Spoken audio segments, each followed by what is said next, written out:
Ang finished product ng aking niloto na garlic chili crab. So, ayan na siya. At ang ating isda, syempre, Pilipino lang tayo. Pilipinong panlasa lang tayo tonight kasi gusto kong magsaw-saw-saw-saw, no?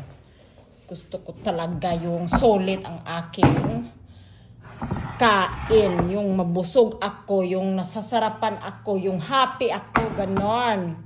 So, ayan na, ready na ang aming dinner. Kaso, si Bonso wala dito, nandoon pa sa friend niya.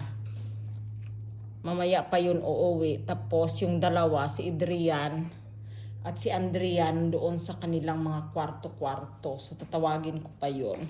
Dinner time na! My love! Ninit ko pala yung ano ni husband. May natira siyang ano kanina, sausage.